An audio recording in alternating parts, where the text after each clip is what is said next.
listening to Iron Suits, where strength wears the crown. This show isn't for the soft, it's for the forged men who command boardrooms and war rooms alike and carve out the six-pack that proves it.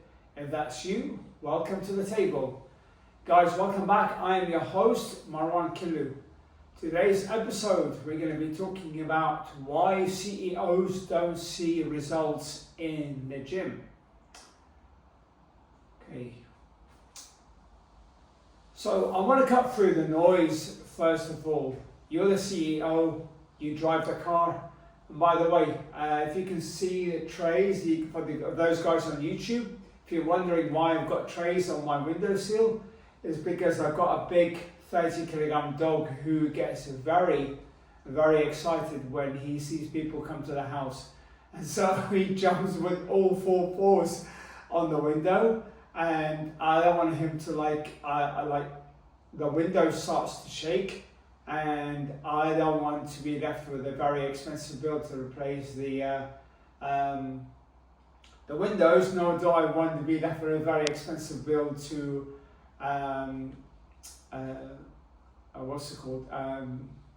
heal the dog, so to speak. So when I put those on there, he doesn't like the noise from the trays. So he doesn't jump up. He doesn't jump up. He just starts to bark. Anyway, so I wanted to cut through the noise. Like, you're the CEO. You drive the car. You run the business, and your name also holds weight. But I want to be brutally honest for a second. When it comes to your body, when it comes to your training, when it comes to your performance, your mic is still on. You're still playing in the kiddie pool, right? So we've got like two pools. We've got the adult one and we've got the kiddie one, which is like real shallow. You're sort of playing in that. Yeah, you've got the Rolex to prove it. You've got the revenue, you've got the respect, but your training is still like queuing up at Orange Theory with soccer moms wearing Lululemon. And there's nothing wrong with Lululemon, but you get the point. If it stings a little bit, then that's totally cool, because I've been there. Let me tell you guys, back in 2019, I hit the wall and my whole nervous system shut down. So when I say my whole nervous system shut down, it means like it properly shut down. That happened 5 days? I believe, yeah, I think it was 5 days after I came back from Minneapolis. We went to a wedding. Well, my brother got married in 2019. It was in May, 25th of May 2019. That's it. Because it was my youngest's birthday on that day as well. So we came back from Minneapolis. There was a week over there of staying up late, eating like shit, basically not moving. Not sleeping, and just sort of doing all that kind of thing. And it wasn't directly because of that, but what happened before actually sort of led to what happened after. So I was training like an idiot, right? I thought that I knew, like, I thought I was smart. I was disciplined, so I kept going to the gym. You probably heard me share this story before, but not in so much detail. So go to the gym and just wake up for like 2 hours. And here's something stupid that I did. Let's just say that it was back day. And on back day, you did deadlifts. And so the previous week, I was doing 120 kilogram deadlifts. And this week, I was doing, say, 100 for whatever reason. I couldn't do 120. I'll just keep doing deadlifts. And I'll just keep doing deadlifts until like literally my whole body is like shaking trying to get to the top, and I can't do it. And I'm just like resting maybe 5 minutes, maybe resting 3 minutes. I'm like, I've got to get 120. Right? And I'll continue doing deadlifts for a whole hour before continuing my next exercises that I'm doing. And then so that's a 2 hour workout, then go home, eat pretty much very little. and carry on the next day. And now it happened for like 6 days a week. Maybe do some cardio if I had a bit of time. So basically everything compounded. So stress, overtraining, stacked up, and then my body basically pulled the plug. It was one time I was holding my little dog, 2-kilogram dog. It was literally on here on the table. I held, not on this very table, we had a different table, but I held the dog, and I was like, uh-oh, I feel really bad. So I put the dog down, and then I fell backwards. Luckily, I had the sort of the awareness to put my sort of elbows and forearms on the floor to stop my head from hitting the wooden sort of concrete floor with the wood on top. Okay, laminated wood on top. So that was very lucky. And I was like, I called my wife, I was like, look, you got to come home now. And I had like all cuts and bruises on my arm. So you go to the doctor, and the doctor's like, you're fine, there's nothing wrong with you. And yeah, there was nothing wrong, but that's what happens when you overtrain. And I couldn't train. I couldn't train for about, when did the pandemic start? It started in sort of late 2019, 2020 is when they shut down the gyms. 2020 is when I tried to go back into the gym, and 2 weeks later they shut the gyms down. It was back in March. So like if you imagine bands, okay, you have like different colors. The yellow one is the lightest one. So I couldn't even press that over my head. I was pressing with dumbbells, probably 30-kilogram dumbbells above my head, back at the height of my before I suffered the shutdown. All right, so I wasn't like, I got weaker and weaker basically, and I didn't read the signs. It was like a knock on the door followed by another knock, another knock, and then a bang, and then eventually smash through the door. So I didn't follow the signs. I just thought that, work hard, I'm disciplined, I'm alpha, no pain, no gain. Pain is a sign that, weakness is leaving the body and all that shit, right? I couldn't recover, I couldn't function at the level that I demanded and I wanted. So I had to work with a central nervous system specialist. And that took, even now I'm still working with him. Even now I'm rebuilding my body to what it was. I'm much stronger, much resilient, but even now when I sort of overreach a little bit, then my body starts to give me some signs hold on, you need to sort of cut back a little bit. Okay, so that was my wake-up call, and that's when I realized that the same way businesses collapse without systems, bodies collapse without strategy. See, effort doesn't scale, sweat doesn't scale, strategy scales. So today I'm going to talk about the 5 big reasons CEOs like you don't see results from this training, and more importantly, how to weaponize your body the same way that you weaponize your business. Okay, so point number 1 is you're training alone.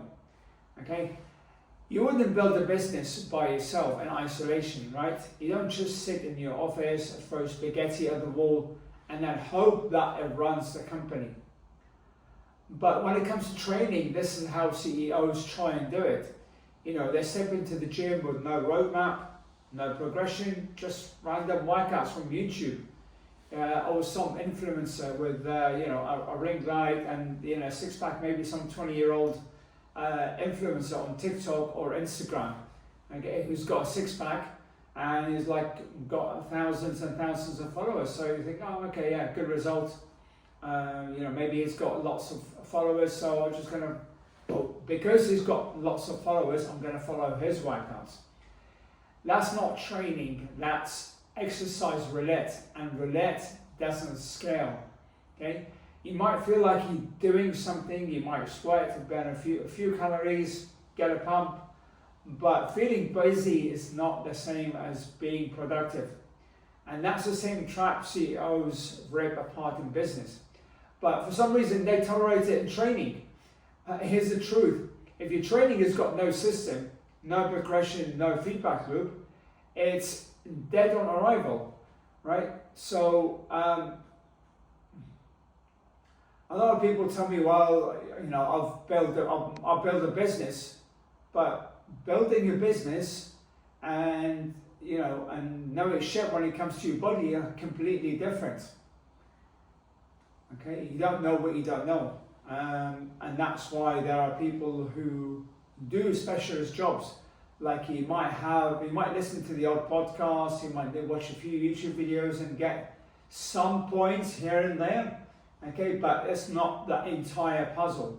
And you get random puzzles, you're not fitting everything together. You got one puzzle here, one puzzle there, one puzzle there. It's like my son, my eldest, Antonio. we have this discussion every time, and he comes to me with the point of this and point of that. And I was like, well, you have one bit of information which might be true, okay, but in the sense of when you put it together, it's very minutiae, it's very minuscule, like it doesn't really make much of a difference. So let's just say, let me give you an example. Let's just say that we talk about rep schemes, okay? We talk about reps. Let's say that there's a lot of saying that is like that the 1 to 4 reps, 1 to 5 reps will build strength, or 1 to 6 reps, 8 reps to 10 to 12 reps will build muscle, 12 reps and beyond, or 13 reps and beyond will kind of build endurance. And that might be true. And yes, maybe higher reps will fatigue the nervous system a little bit more than like 3 sets of 8 or whatever, okay? Arbitrary number. But at the end of the day, your training has to incorporate all these rep ranges into it. Otherwise, it doesn't become effective. Like you can't just keep doing sets of 8 all the time. Anyway, I'm going off on a tangent. I'm just like an example. Okay, let's talk about point number 2, which is training with a PT. Okay, I want to call this one out. PTs, or I call them, or as I like to call them, the rep counting cheerleading squad. Okay, good job, boss. One more. You got this. Come on. Sounds great. It's great. And I was in Marbella. I was in the gym and I saw these PTs, and like. These guys are great, don't get me wrong, they're great at their job, but like the way they were going about it is like, vamos, uno, dos, saying, I don't remember the word in Spanish, saying you got this. Vamos, means come on. All right, they're screaming at the top of lungs, you got this. You got this, and this guy is doing burpees, literally sweating buckets in an already hot gym, and he's just like pushing him like it feels like torture. Let's get real here. This is not coaching, right? That's babysitting. Babysitting doesn't build physiques. Like you can get, I don't know, a bunch of headphones, put it in your thing, and to record your own voice. Come on, you motherfucker. David Goggins going in your head, telling you, no pain, no gain, or whatever stuff he comes out with. Okay, or stay hard, motherfucker. All right, and now like that'll get you to push more. But that's babysitting. That's like hiring someone in your business just to clap you every time you send an emails. It's pointless and 0 ROI.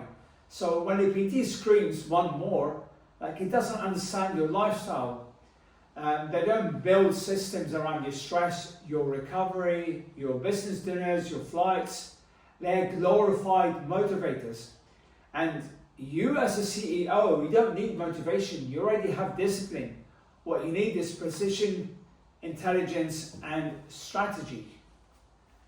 Okay, this one, and this one. Point number 3, a very important one, is accountability. Every single coach has one. Every elite performer has a coach. Every coach has an accountability person, has a coach. I have a business coach. I have a fitness coach. My coach, my business coach has a coach. My fitness coach has a coach. Top athletes, multiple coaches. Celebrities, personal trainers, nutritionists, mindset specialists, executives. You know, the smart executives hire coaches. And when I said celebrities have PTs, nutritionists, and mindset specialists because they know the value of accountability. You know, Jordan and Kobe didn't hire Tim Grover for nothing, right? They knew what they were doing when they hired him. Why? Because accountability is a cheat code to performance. And let me put it like this, like you wouldn't let a board member disappear for weeks without reporting numbers. So why do you let yourself coast in training without any kind of feedback? See, high-level men like you don't lack effort, they lack accountability. That mirror check, that structure, that external force that doesn't let you slip into comfort.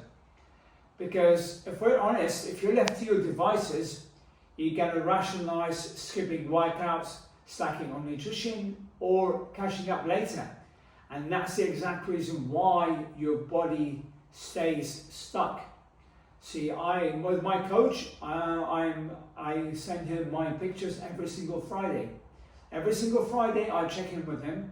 Every single Friday, I send my pictures to him. And I am in touch with him through the app every single day. If I need anything, any simple question, no matter if it's simple or complex, he's there to answer it. So I'm always ahead because there's always a value of somebody seeing you from a 30,000 foot angle rather from a 3 foot angle that you see yourself. Okay? Number 4 is your training is not personalized. So this one is massive. This one is big. You've tried apps, you've tried YouTube workouts, you've tried the influencer PDFs. And yeah, maybe you get some results, maybe you dropped a few pounds, maybe you built a little bit of muscle, but it didn't last. Why? Because it's not designed for you. And that's why you keep failing, okay, and blaming yourself for not being strict. Okay, not being strict or not being disciplined, but in actual fact, the system that you followed is not sustainable. So when the system is not sustainable, the outcome is not going to be maintainable. Okay, so it's a bit like trying to run your company on somebody else's business plan, somebody else's plan. Wrong market, wrong team, wrong structure. A CEO's lifestyle is not a 9 to 5, it's pressure, travel, late nights, it's boardroom dinners. And if your training system doesn't account for that, then it collapses. It might work for a university student with unlimited free time, but not for you. And you know, results that don't fit you, if the results that don't fit your lifestyle let's say it again. Results that don't fit your lifestyle are results that you never sustain, period. Back to what I was saying. If the system or the method is not sustainable, the outcome is going to be not maintainable. And finally, we got point number 5, which is nutrition. Let's really hit this one, shall we? You're the CEO, but your nutrition looks like a teenager's revision notes. Okay, so messy, inconsistent, all over the place. Keto on Monday, fasting on Tuesday, clean eating on Wednesday. That's not fueling, that's roulette. And roulette never scales, as I said. So that's similar to what I was doing, diet-wise. What was I doing? I think I've shared this before in a previous episode. It's called the extreme fat loss diet. where it's you start off with a cheat day, literally anything that you want to eat, you eat, followed by a fast day that you eat absolutely nothing that day, 24 hours of nothing. And then you have a fast day, which is a shake day after the fast day, so you can only have 3 shakes, and they're going to be like pure whey protein. So that's 300 and, well, they're about 100 and something calories each. So we're talking about 300 and something calories, 350, I don't know, 360. And then you have a moderate carb day. I literally, the amount of carbs I put on my plate was like something that a bird would eat, or a rabbit would eat, right? And then on day 5, it was a protein only day. So no fats, no carbs, protein, egg whites and chicken breast for all the meals. It was gross, right? It was gross. It's like you running the business with random cash flow, no forecasting, no system. But when it comes to your body, your most important assets, that's exactly what you're doing. You'll never do that with your business, would you?